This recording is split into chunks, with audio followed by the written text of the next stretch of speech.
So, back to Dark Souls. Back to revisiting Dark Souls.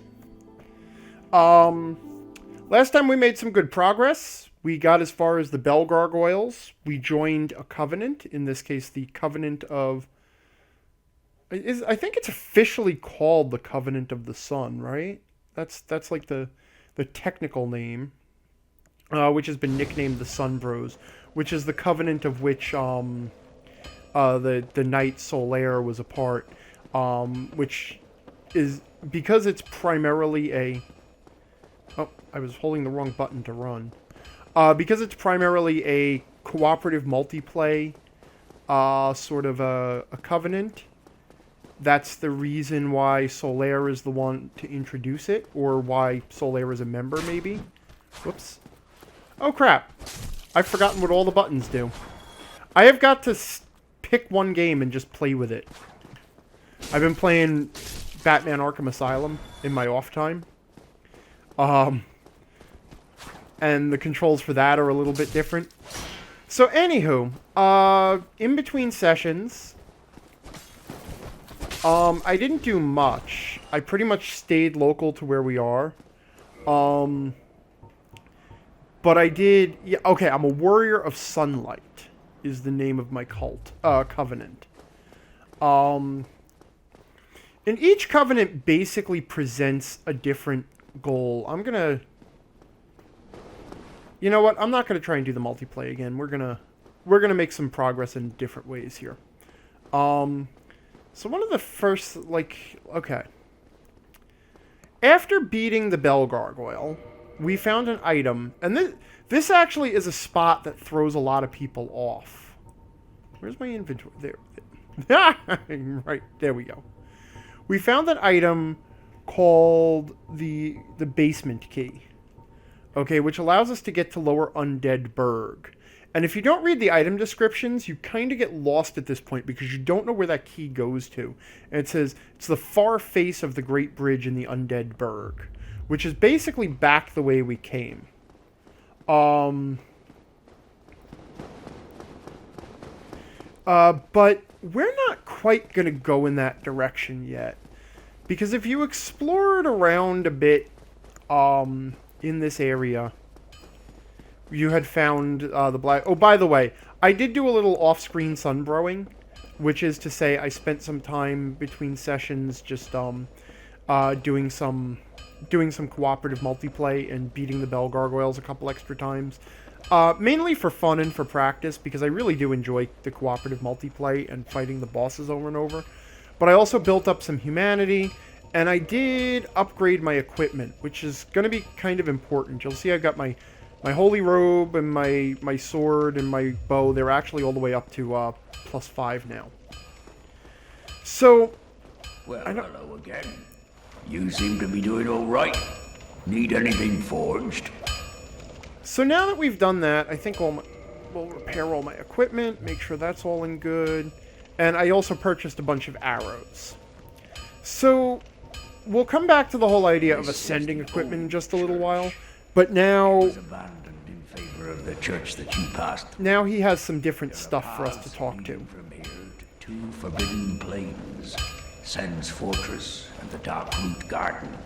They attract all sorts of lunatics. No one as cultured as yourself. It's fine to be undead, but keep a level head, eh?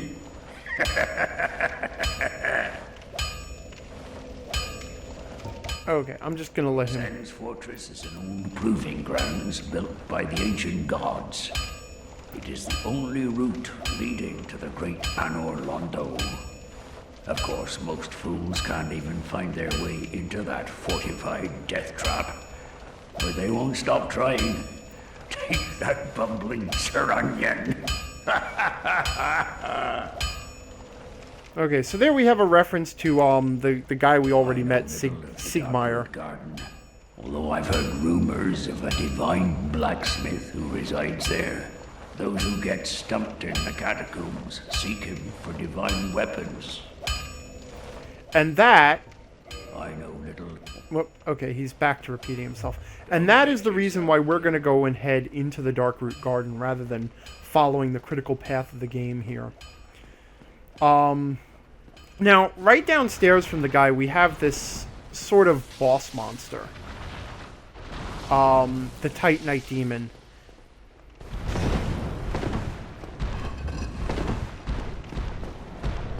Okay, and you can see he does not take a whole lot of damage from weapons. He has an extremely long reach. He is kind of slow and lumbering, and you'll also note that he's headless and missing a leg. Now, when I first started, when I first played this, I kind of assumed, because he is a demon made of Titanite, it's eventually revealed his name is the Titanite Demon. I sort of assumed that suddenly I cannot remember the blacksmith's name for the life of me. But I assumed that the blacksmith was keeping him alive down here and cutting off parts of him for Titanite to blacksmith out of. But later on you find other Titanite demons, and that is clearly not the case. They are all sort of disassembled and they're just around.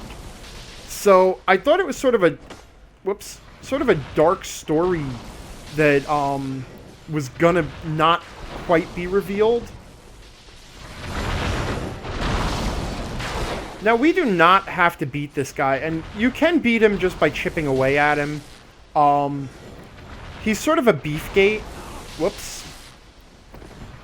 Which is a video game term for something that is challenging until you reach a certain level of power. You know, he's the only challenge, the only thing that's stopping you from progressing is the difficulty of the path. That's what they mean by a beefgate. But he's not. The only reason I really took him out with the lightning instead of just rubbing my weapon down with lightning rosin and taking him down that way is just for sheer time. He's one of the enemies that does not come back to life once you have beaten him. So now here we are in a new area, Darkroot Garden. And the neat thing about Darkroot Garden is it has one of the most awesome tutorial progressions ever. And I'm going to point it out as we go through it. So we encounter a new enemy here. This thing, I'm not sure what the hell it's called. I always sort of referred to them as the Ents. And you've got, you know, a pretty limited area in which to engage it. You can see that it has a long reach. By this point, the game has trained you to be cautious. It's not terribly fast. It is a little resilient. But the only thing which I'm going to try and avoid showing off if I can, the only real issue with it, apart from its back step, is that if you are too close to it, it does have an unblockable grab attack and will start chewing up your health. Okay? But you can see, so now we have our first guy, and here you go, here's a new creature, something unlike anything we've fought before. You know, we haven't really fought whippy plant creatures before. Everything's been mostly dudes in armor at this point. Oh, and now here comes another one, but notice now we have a little bit of an extra issue, and that is we're along a cliff.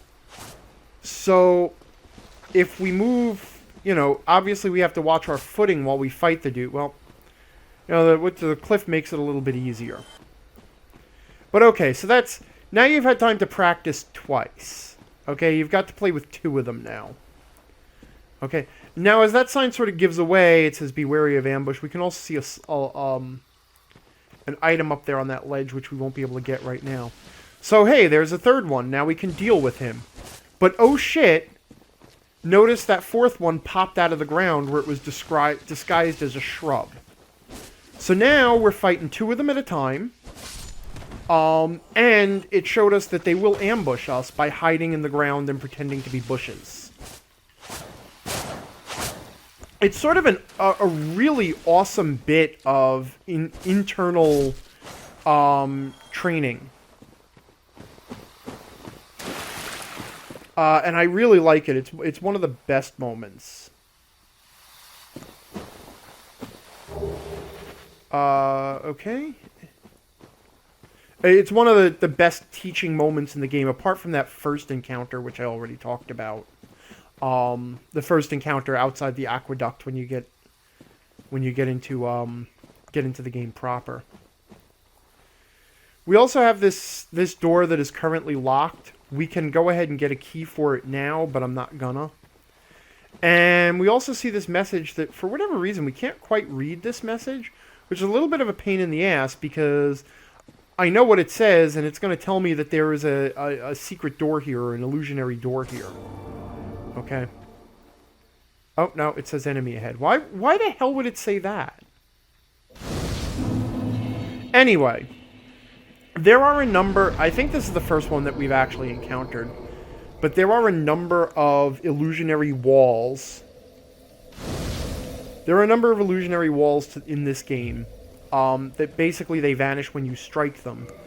And they're... You know, until you know they're there, they're kind of... We're actually gonna... I'm gonna show off... Whoops. Okay. So now I've left a message so that other people will see it in future. It's just secret ahead. So maybe to give people an idea to go ahead and take a whack at that wall.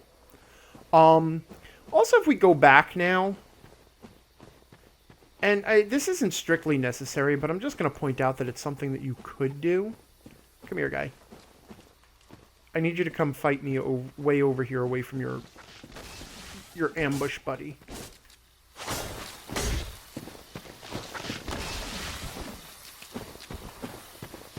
Yeah, see, that's the unblockable grab attack that it was trying to do there. Okay, so pay attention over there, because you can actually see the creature in the ground before it pops up. And in fact, we can shoot it in the ground if we want to and do some damage. So they're not completely invisible at all. Oh. You know, they do come back. Hey, Zarina Hooves has showed up to one of my streams. Hello. Hello, we're replaying Dark Souls. And now that the game feels that it has given you sufficient training with the damn Ents, it throws at you a pretty nasty little screw job. But if you have been attentive, you won't be thrown off by it as much. Because, first of all, this room just screams trap. And second of all, like I said, if you did actually pay attention to what the game was showing you, it taught you that those shrubs in the ground are actually Ents. So you can trigger them beforehand. Or, if you didn't know that, you go ahead, you grab this item, and then all three Ents kind of have you in a pincer, and then it behooves you to back the hell out of the way and then deal with them.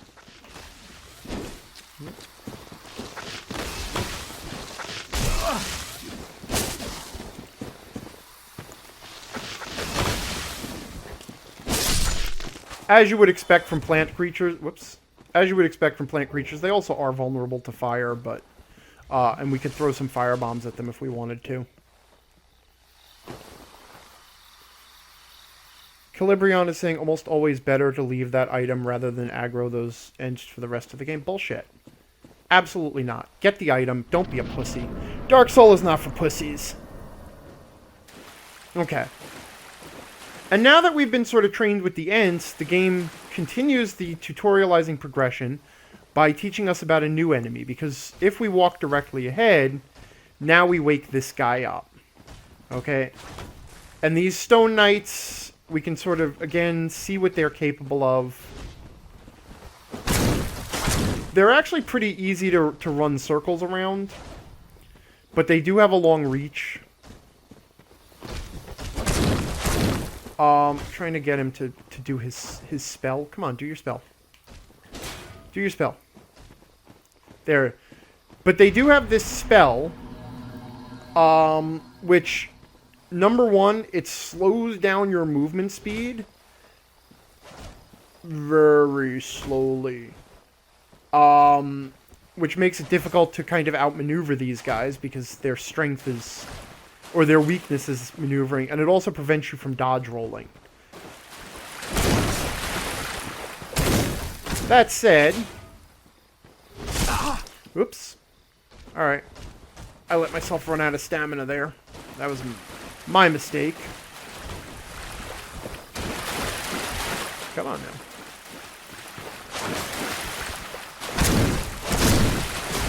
And there we go. And now we've learned how to deal with the Stone Knights.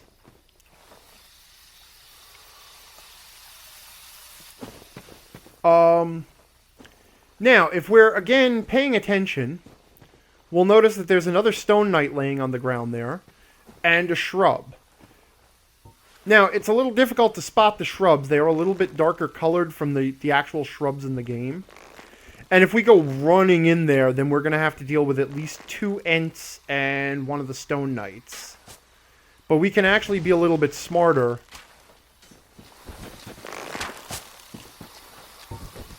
And pick off our enemies one at a time.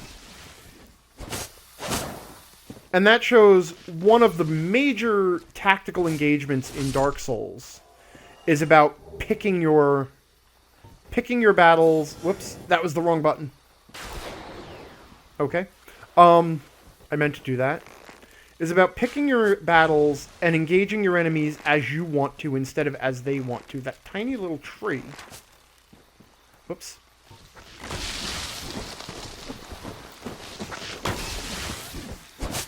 Which is, again, a part of the whole... it's another form of defensive rather than offensive strategy. Okay? When you get down to it, the major difference between Dark Souls and Bloodborne is defensive versus offensive engagement. And this game is very much defense-based. And picking your battlefield is another part of defensive strategy. Engaging enemies on your own terms is the first step to a good defense.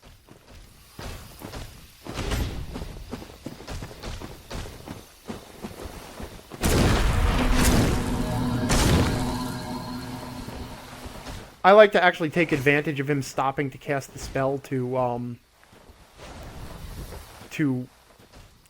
get a few good solid blows in at his back. Oh shit, I forgot I couldn't roll. I thought the spell had worn out. Okay, I'm making kind of a mess of this now.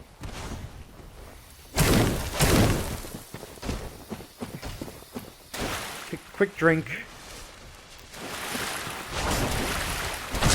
The other thing that these guys teach you, more of an, I guess, a moderate tactic, let me get him in front of me, is sort of managing your stamina. If you hold your shield up, so every time you take a blow, come on, hit me. You take a blow and your stamina goes down, and then it starts to rise. It rises slowly if you're holding your shield up, or quickly if you drop your shield. So if you learn to time your enemy's blows, you can let your shield drop between their blows and raise it again so that you recover the maximum amount of stamina that you can.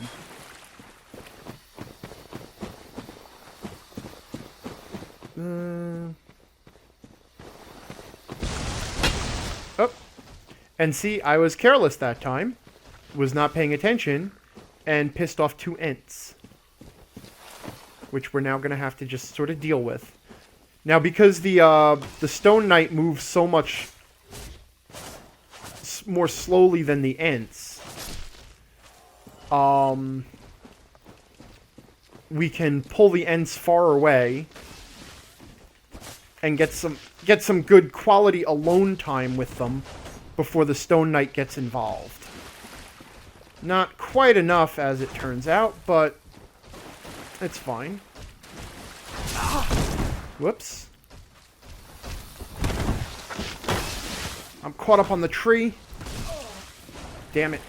Alright, this has turned into an emergency.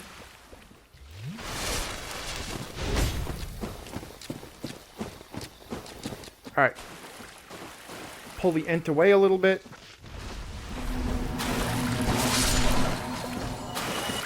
Alright, oh, apparently their spells have a ring. Oh, no, they don't. Okay, we'll just let that fade for now. I could just take the blows on the chin, or the shield, as it were.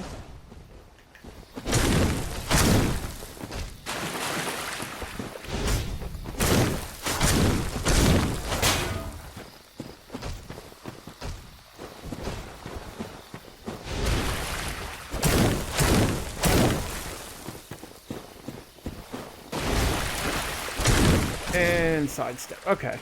Alright, we recovered it. Now, one of the other neat reasons to come here that you don't realize until later on is that you're picking up all these little moss clumps. And the moss clumps are kind of handy in just a moment. Let's not keep wasting Estus here. Let's use my healing spell. The healing spell is just some nice extra healing that you get for between battles. The casting time is a little bit too long to make it useful in battle.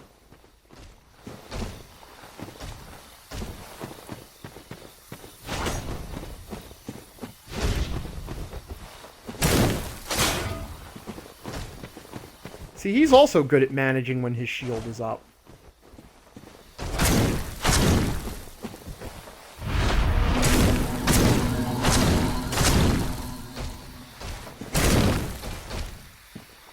Uh-oh.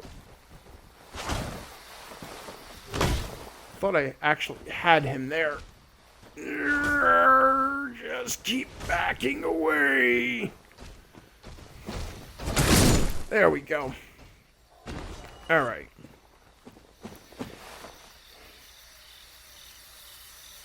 O-Dog is saying gonna call these guys sleepy nights from now. Oh, there's another one there.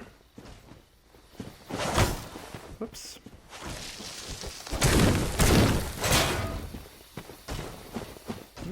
Alright, come on.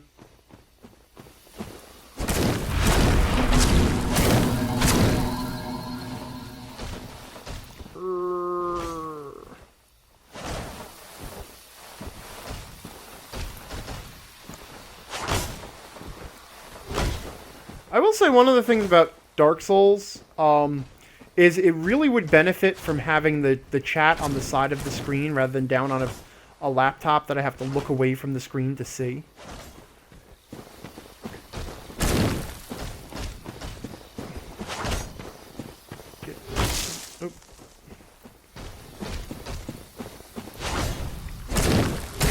And, of course, the biggest enemy in this area is the friggin' terrain, because you're constantly just getting caught up on trees and shit. So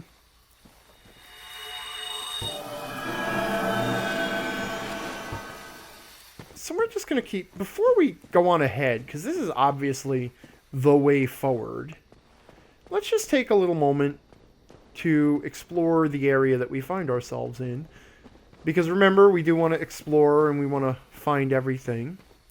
Now, if you're really paying attention, you'll notice a pair of dangly snakes coming off of that tree.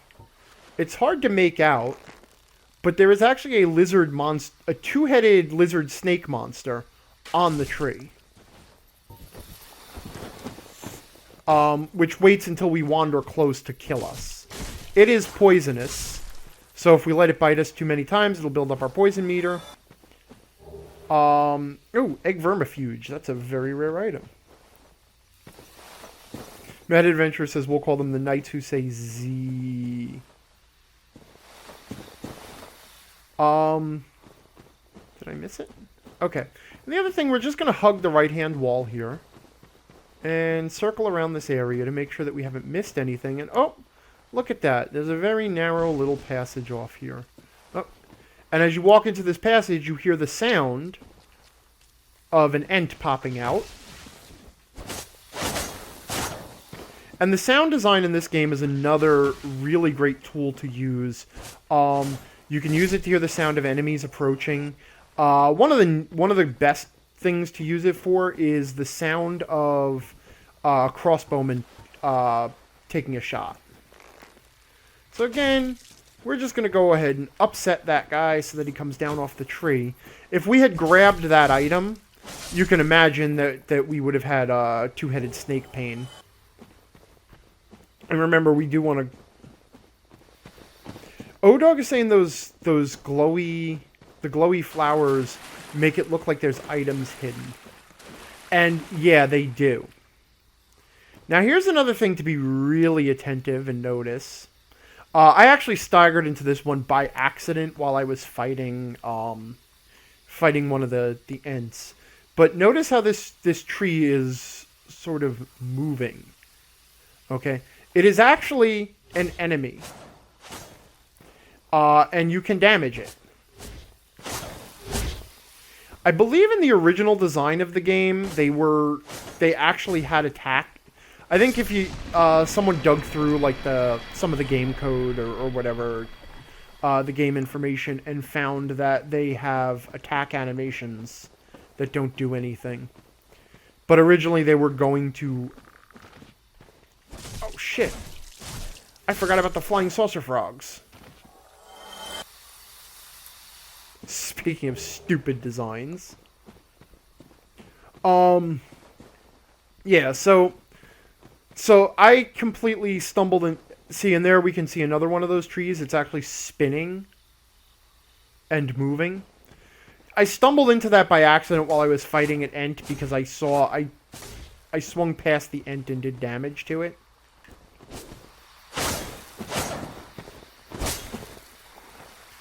You can't actually lock onto them so as to prevent you from discovering them by accident, but there you go. Not sure what that message means. And now we find this little hidden area over here. See, as small as this Darkroot Garden area is, there's actually a couple of little hidden games. There's a lot of little hidden shit going on in it.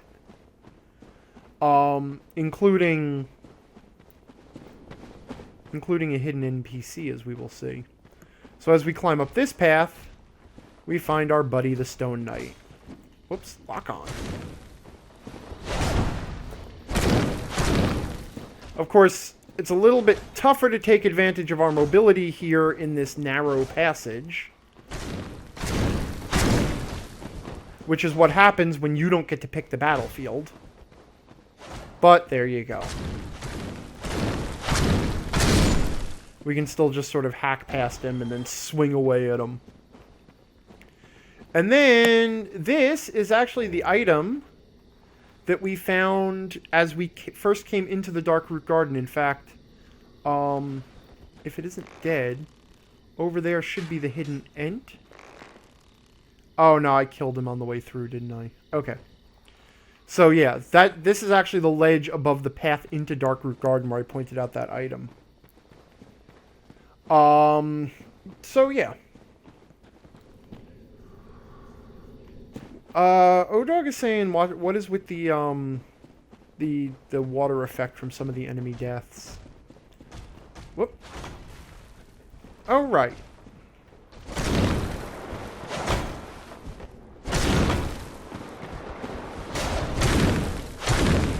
I forgot he had a buddy.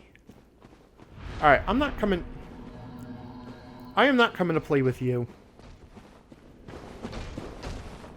Oh, okay. You know what? I never knew that. Their spell is in a radius around them. It's like an aura they have. That's neat. Learn something new every day. That's the best part of exploration-based games, is that you keep replaying them and discovering, and there's always new things to discover. Okay, that was an accident. Sorry. I didn't...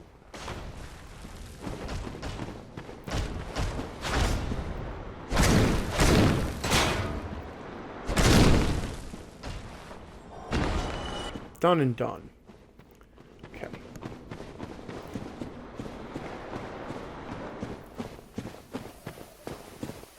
And then here along this cliffside,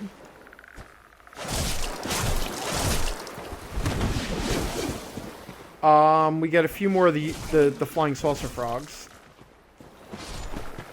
Now, it's funny because he leapt out of that water. So that water is obviously where he lived, but when he fell off the ledge, that killed him.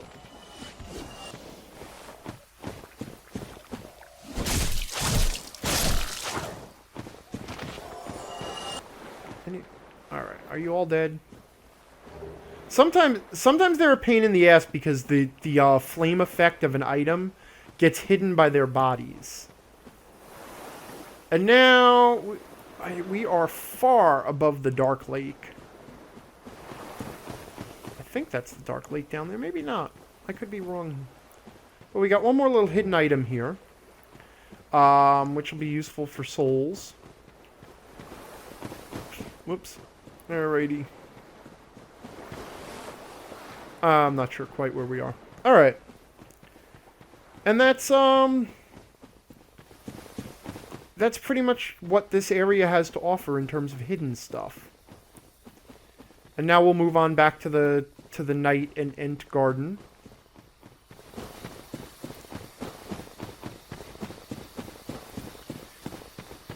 And the thing actually with this particular section of the game that I'm in now, it's actually a completely optional section of the game. There is no requirement to go over the Darkroot Garden, to go through the Darkroot Garden here.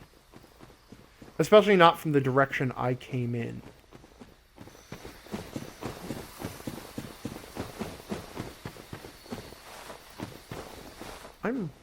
Did I get lost? I think I did get lost, didn't I? Where the hell am I? This game needs a mini-map. Okay, we got 2 stone knights. Okay.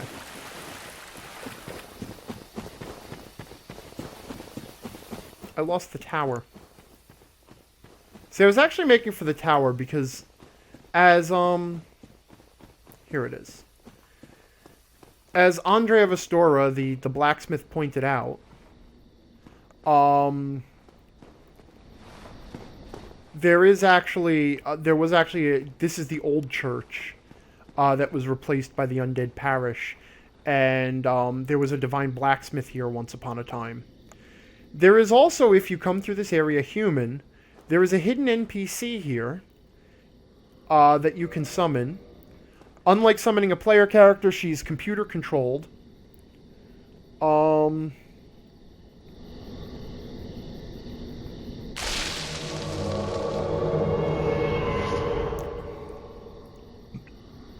Baka 12 is saying, "Oh, but the Darkroot Garden is one of the most important items and is required if you want to fight Gwyn." Nah, no, you're thinking the Darkroot Basin is absolutely required. But this little side area doesn't do you any good at all. So we're gonna summon the Witch Beatrice. You don't like. I wouldn't if I wasn't doing it specifically trying to show off the NPCs in the game. But now we get this boss fight, and you can see that the Moonlight Butterfly is fighting us. Now, if you're primarily a melee character and you don't have, I think Beatrice is actually going to make really short work of the butterfly, so I might not be able to show off too much about it. If you're primarily a melee character, this is a pretty tough fight, because what you have to do is dodge back and forth the Moonlight Butterfly's attacks, and then eventually it will land on the bridge. And then you have some time to whack away at it. And then after you whack away at it, it'll release an explosion, and then you can, and then it'll start fighting again. The Moonlight Butterfly is interesting. Once we get done here, I'm going to show the item that it dropped. And we'll talk about a few of the items that I found here now, because we're also looking for the clues that allow us to unravel the story of this game. And here at the top of this top of this tower, the old church as it was. Um, and there in the distance, we can see all of Undead Burg, or the Undead Parish where we came from. Yeah. So, but here the Watchtower basement key and the Divine Ember and a Homeward Bone. I haven't actually talked about Homeward Bones yet. So a Homeward Bone is an item that transports you back to the last bonfire you slept at with all of your souls and humanity intact. They're generally given out after bosses. The intention being that once you get you get all the souls and items from a boss, you don't want to lose those by journeying forward. So what the game wants you to do is use the Homeward Bone, go back to your last bonfire, and then spend those souls to level up or do whatever it is you want to do, and then continue on the forward path. Bloodborne seems to have swapped that for just making new lanterns appear after you beat a boss.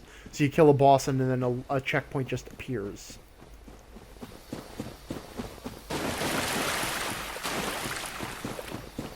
Now, as I said, the Moonlight Butterfly fight does get a little bit trivialized by Beatrice, which is why I generally don't like to summon her. She does a lot of damage to it. And right now, I'm going to go ahead and hold on to my souls, because I'm going to go ahead and buy an item, even though I'm not really intending on using it just yet. And then we're actually gonna explore another little side path. We're gonna try something that I'm not actually very good at, but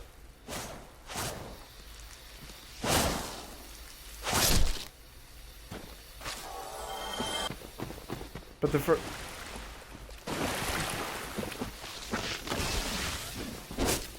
I'm having a lot of trouble getting my jump attack to work all of a sudden. Huh. There we go. So, because there is actually another path that we missed, even though this Darkroot Garden area is kind of small. Go off the edge. There you go. That was a dangerous game to play, right? So as I come back, I notice here, and again, this is the game using lighting to kind of draw my attention to something.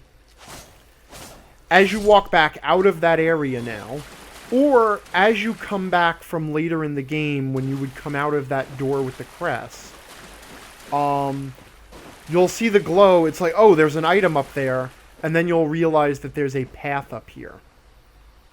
And the path actually opens out into... It's not immediately obvious, but there is this path that runs all the way down the cliff, all the way down to that lake. And we can also see the bottom of Undead Burg there. We'll be coming back there in just a second. Yeah, back where I was is saying, actually, in some boss fights, there are a couple of places where new bonfires do appear. Once you get the Lord Soul, or the Lord Vessel, the game starts playing that game because you have the ability to warp between bonfires. So then all of a sudden, particularly with Seath and the Four Kings, who we'll get to later on. My, that's a rare ember you have there. I've seen one of those before. It's the ember of a divine blacksmith. Might you consider leaving that with me? I can produce divine weapons with a flame such as that. That is exactly why I picked it up. Well, thanks for that. You've made a fine decision. You soon shall see. Now this brings us to the as we mentioned, or as Andre explained, there's basically two upgrade paths that you follow with equipment. The first thing you do is you reinforce a piece of equipment. Okay? Which is what we've been doing with the Titanite shards that we've been finding so far. You bring it to a blacksmith, or you sit at a bonfire, and and you can reinforce the weapon or armor, which increases its stats a little bit.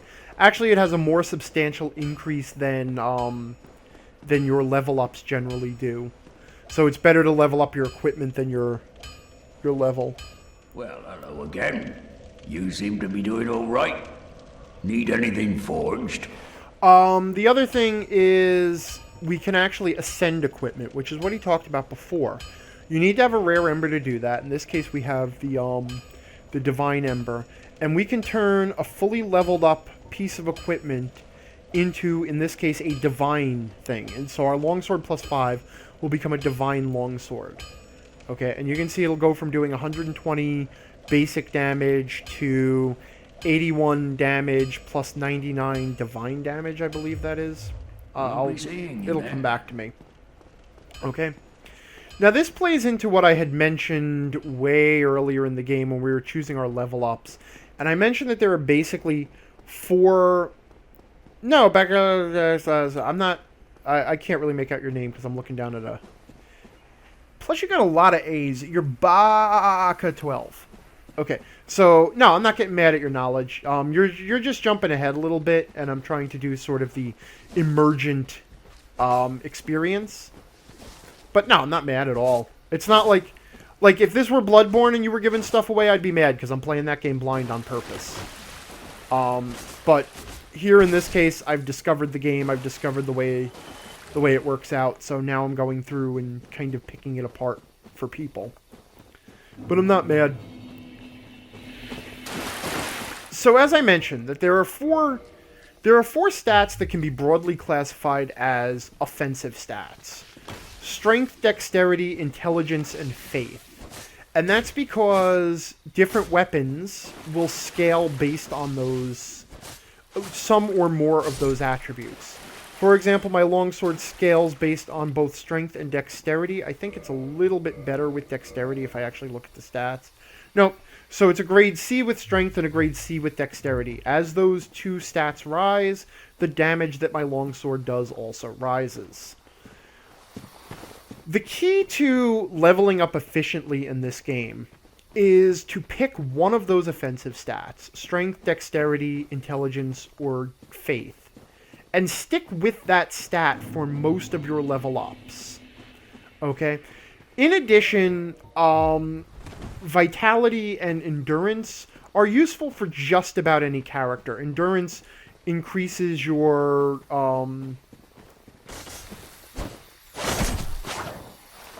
I nailed it. Endurance increases your stamina and also allows you to carry more equipment without getting slowed down. And vitality increases your hit points. And every stat increase also increases your defensive abilities, your defensive stats. But resistance does increase your defensive stats a little bit more. Generally considered to be not worth it. Okay, so if you're playing a melee character, then it's pretty much either going to be strength or dexterity, and it's going to depend on the weapon that you're using, because different weapons use different stat gradations. If you're playing a magical character, though, it's going to depend on your magical stat, and you're going to have to jump through a few extra hoops. Now, I decided to play a faith-based character because I enjoy the whole cleric thing, but... Oh, and now we have, another Black Knight. Kind of forgot about that. Glad that message was there. Come on up here. Can I land a lightning bolt on you as you approach? Yeah, I can. Whoop, okay, didn't get that second one off in time. Whoop, wrong button. Oh, crap. Okay, so that didn't go according to plan. I forgot to switch back onto my shield. So, anywho, if you're playing a magically based character, there's basically 3 paths for magic. There's sorcery, pyromancy, and miracles, faith, which is what we're doing. And sorcery is based primarily on intelligence, so that as you have a higher intelligence, the effectiveness of your spells increases, and also you need a certain intelligence just to equip certain spells. Divine magic or miracles works the same way, but with your faith stat. And pyromancy is a little bit different. Pyromancy isn't actually keyed off a particular stat, but rather you have a piece of equipment which is basically it's basically a magic fire hand that you just equip in your hand, and spells are cast out of it. But the effectiveness of your pyromancy is determined purely by how much you've leveled up that hand. I do think that dexterity has some effect on casting speed, but don't quote me on that. So when we chose to play a divine character, we sort of locked ourselves into the idea that faith was going to be our stat de rigueur. And obviously because we wanted the lightning spear spells just for funsies, even though, like I said, I do not like to use them if I'm not forced to, but they do make certain things quicker. And I think I've already demonstrated that I can beat the Black Knights so that I don't have to prove anything anymore. It's just tinking away at them takes a while. A lot of this game is won by 1,000 butt pokes, to be totally fair. And one of the worst things that can happen to you in this game is that you lose patience. Salmello is saying dexterity affects casting speed for 4 different for all types of magics. And Baaka is pointing out that there are actually 4 different types of Dark Knights based on their equipment. Yep. So we have the sword. Well, you have the great sword. You have the straight sword. You have the halberd, which technically, if you look at what he's using, that is a glaive, not a halberd. But you know, let's not be pedantic here. And because of his spinning, sweeping attacks, it is a little bit harder to get around him to take advantage of the back attack situation. Which is why I was just going to, like, lightning him to death and do it that way, but once enemies get too close, it is tough to pull off the lightning.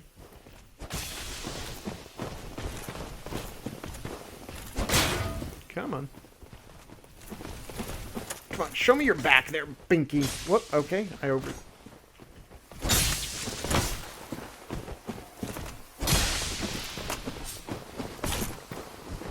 Now I sort of regret not landing a few lightning bolts first. I wonder if it's worth backing away. This is going to take a while. Okay. There we go. Once you've identified the way the Black Knight attack patterns, the strategy is pretty much the same each time.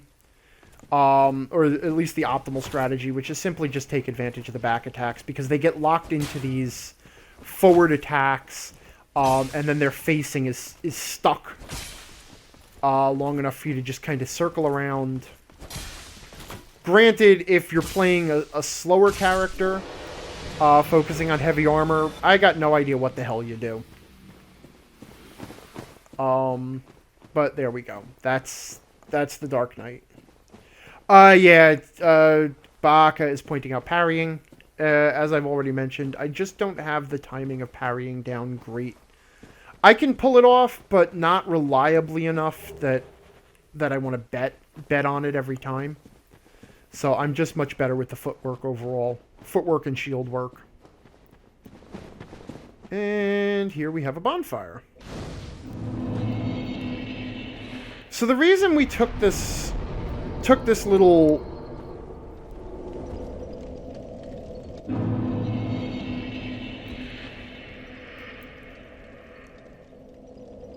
You know, that is a whole lot of work to do. This guy, Family Guy Zach, in the chat, he just posted assy art of naked boobies. Which, that's like a pain in the ass. Like, kudos to you for that level of... For that amount of work. Just to get banned from a chat room. Good for you. Yeah, and Baaka is saying whatever works for you.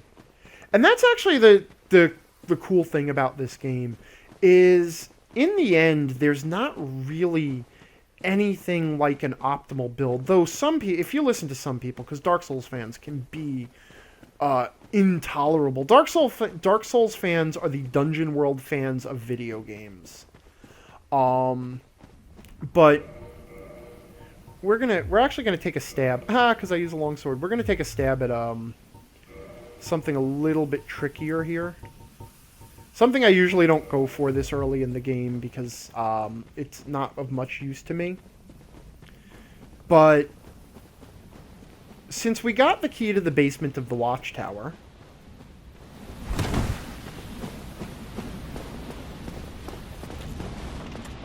we're going to go ahead and open the watchtower basement. Now this, if you're particularly observant, you might notice that this is somewhere below Undeadburg.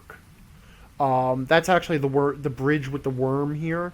And this is the tower atop which we fought the Taurus demon to begin with. And there is an extremely powerful enemy inside here. This is Hovel the Rook. Now he's using basically a giant dragon's tooth as a club. And he does a huge amount of damage, as you can see from what he did just to my stamina when I took it on the shield. He's actually a lot faster than you would expect a guy of his size and stature to be. And he wears extremely heavy armor. Now, we're going to find out a lot more about him later. But he does carry a particularly powerful ring. And what I'm actually going to do now that I've shown off what he is, going to go ahead and we're going to speed up this fight a little bit. Uh-oh. Shit.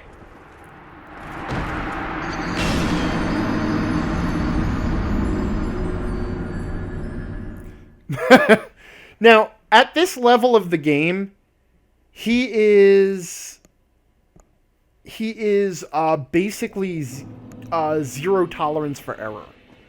Okay, if you take his attack without your shield up, it does enough damage to kill you. There is no way around that. Which is why I generally don't bother with him right now, because, again, I'm not great at this game. But we'll take another shot at him. Because one of the, sometimes you can kind of trick him out in the door and lightning spear him to death.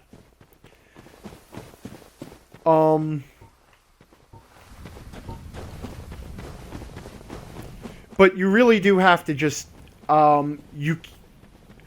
you either have to dodge every one of his attacks, or at the very least you have to have your shield up and all the stamina you can have, so that he doesn't just plow through your shield.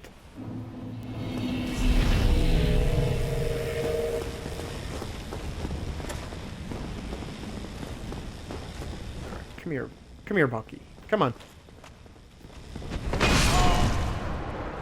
And don't...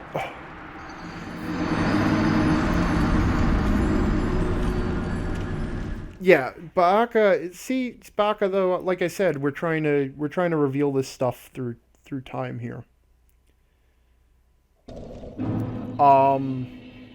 So Baka's pointing out that his name is Hovel the Rock, and his armor is made out of stone. We will be finding his armor later on. We just won't be finding it here. I'm not going to throw too many lives here at Hovel because it's sort of unnecessary. And honestly, there's... And like I said, I have no problem coming back here later once I'm a little bit more powerful. Because there's really no reason to be down here just yet. That said, there are a couple of cool other things going on that I'm just going to show off very briefly before we return to where we want to be. Before we return to where we were going next. So the other thing is we have this yard of crystal golems, who are going to be more significant later. They're pretty cool. Again, they've got pretty high defense, so at this juncture, I don't do much to them. And they do have one really cool area attack where they punch the ground. Do it. Okay. Punch the ground and cause crystals to explode. They can actually turn you to stone with that attack if you're unlucky.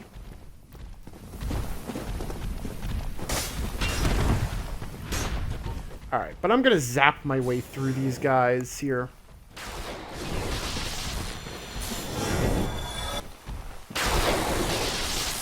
Whoa! Sort of expected you to die from that. Now I don't have a shield. Alright, fine, asshole. We'll do this the hard way.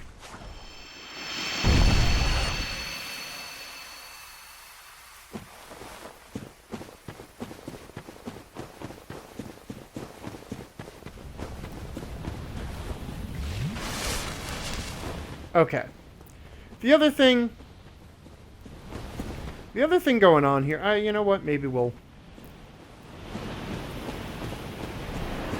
Okay, so you can sort of see that there's a lot of thrashing and a light show, and occasionally blasts of magical water coming at me. There is a very powerful enemy in the lake over there, and I pissed it off a little bit early. Because if it's pissed off, it does make it very... if you have aggroed it, it is sort of difficult to deal with the other crystal golems. Come here. Come here, guy. Alright, I'm gonna just electrocute you, if that's cool. Catch. I was ready for you to survive at that time.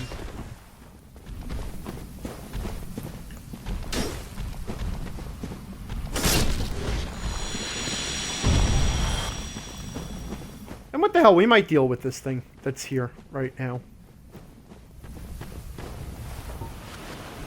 It's just... Uh-oh, uh-oh, uh-oh, uh-oh. Alright, I was trying to get the attention of the golem without...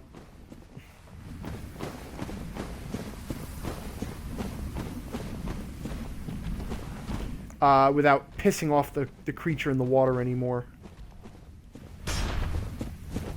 Yeah.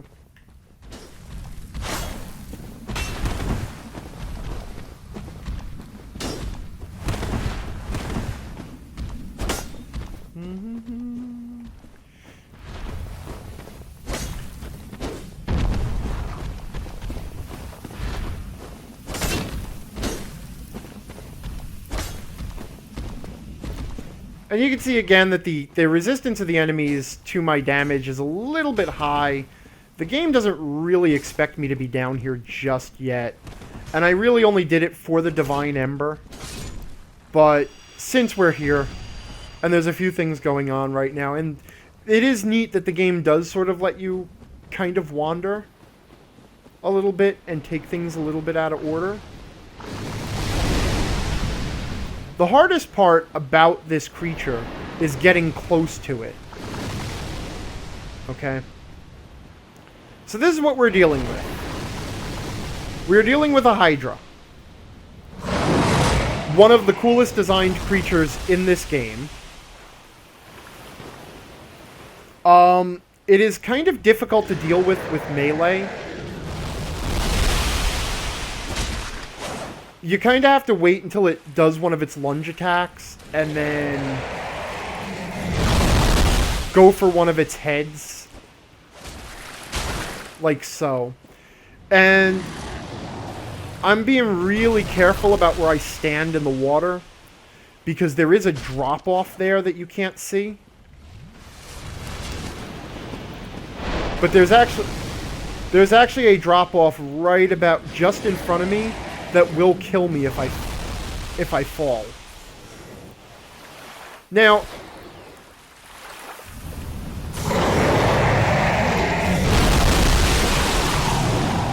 the Hydra does take a lot of damage from the lightning spear. And if you're also willing to sit here, you can actually plink away at it with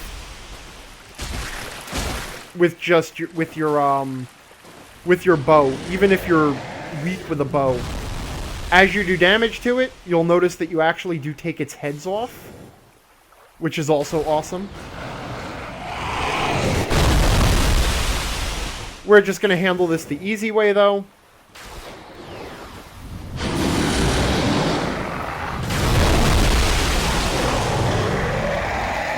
And the fact that it keeps losing heads as you kill it also makes it more difficult to fight in melee, because there are fewer targets that you can...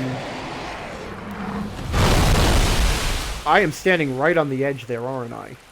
Yeah, I am. So it's got fewer targets that you can hit with your weapon. I'm gonna run out of lightning spears, aren't I?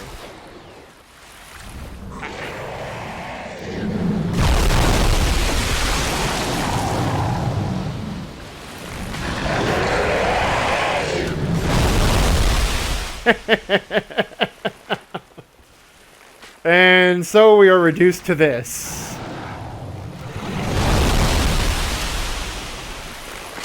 I mean, well, let's see. How many heads does it have left?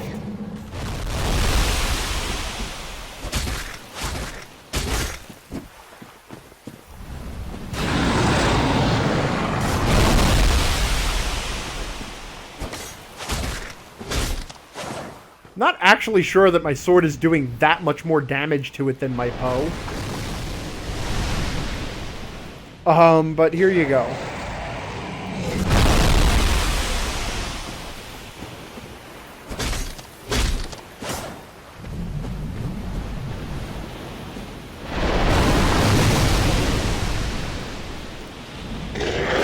And the other thing, the reason I stay very close to it is because you stay under the area that it can hit with its magical water explosions there, which are extremely high damage, and the damage is arcane. It's magical type damage, so your shield doesn't necessarily do a great job of blocking it.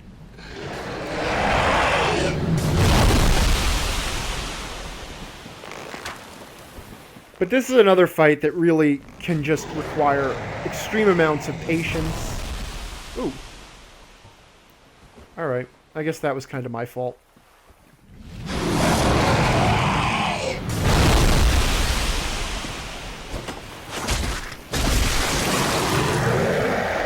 Popped off another head there.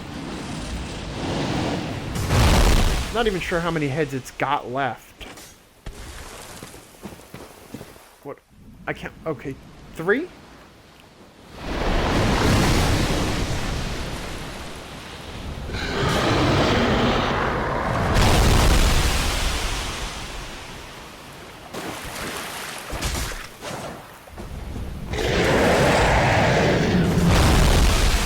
Now, it's being pointed out that cheesing the Hydra really only works with lightning. Yeah. Though, again... Once you settle into the creature's pattern, as long as you're willing to sit here and play it this way, you can beat it at just about any level. Once you can get close to it, it's not particularly dangerous.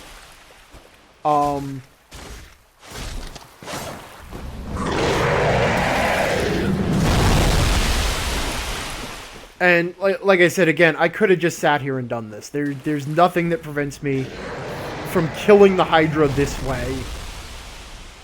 Except for the fact that I just don't actually have the patience to do it. Hence, Lightning Spear.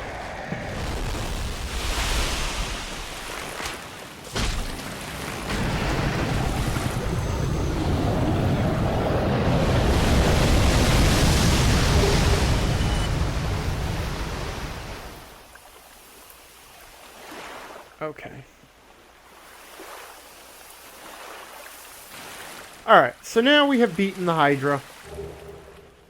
And we get some more equipment here. And I actually should point out something interesting about the equipment that some of the equipment that we keep finding.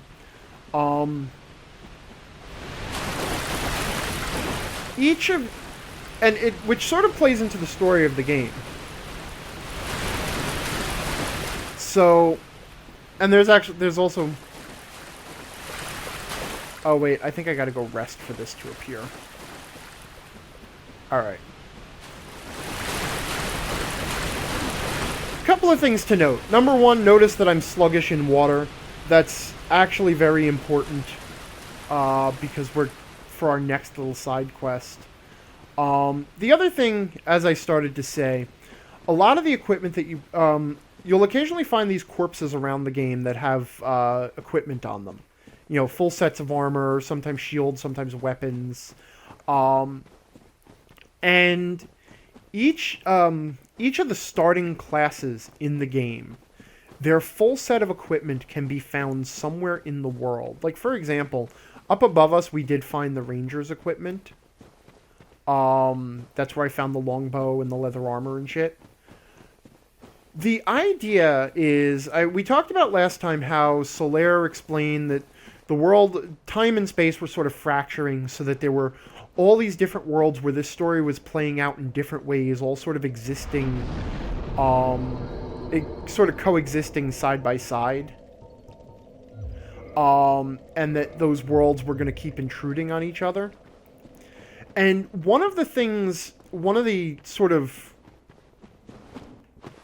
subtle implications in all of that equipment is that you being the chosen undead, remember that whole prophecy at the beginning, blah, blah, blah, chosen undead, go to Lordran, etc., etc. You are just one of the undead that managed to escape from the asylum. In this version of reality, it was you. But in other versions of reality, it was any of the other starting classes. So it could have been the warrior, it could have been the whatchamacallit. I can't remember what the pyromancer, it could have been anyone. But in this particular world, it was you because that's the character you're playing. But you keep finding the remains of the other characters that you aren't playing to see where they got to in their quest. That's also why you keep intersecting characters like Solaire, who in his version of reality, he had obviously already beaten the Taurus demon and gotten to where he was.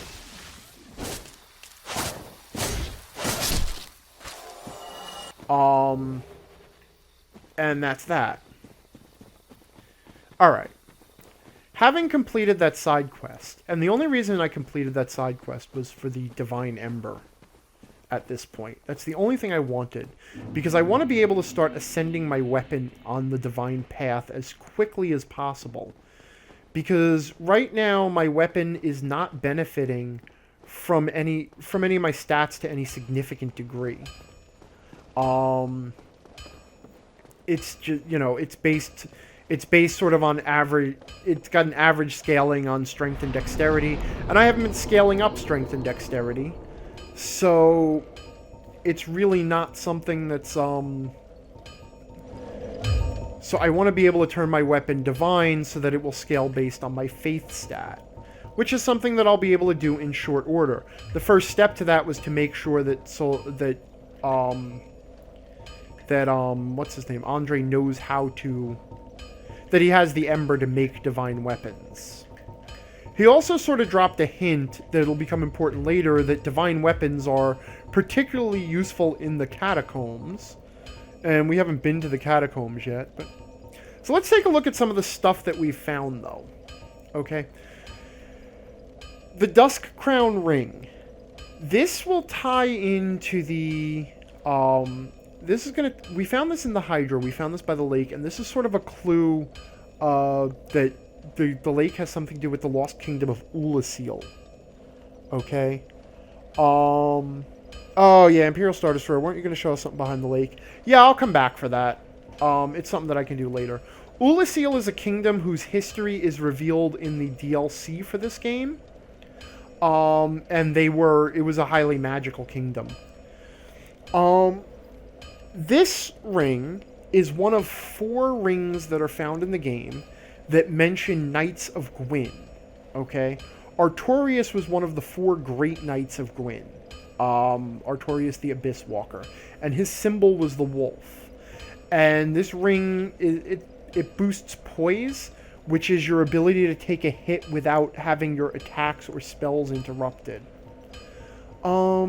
Something else that we picked up is the Moonlight Butterfly Soul. Okay? Certain monsters drop extremely powerful souls. In this case, the Moonlight Butterfly dropped. It was created by Seath the Scaleless, We don't know much about him now, except that he was the dragon who betrayed the other dragons and helped Gwyn defeat the dragons, because he was born without scales. And one of the things that we can do with the soul note is that it says we can use it to acquire a huge amount of souls or to create a unique weapon. Because in addition to the reinforcement and the ascendancy paths of leveling up weapons, we can also turn weapons into super weapons with certain souls.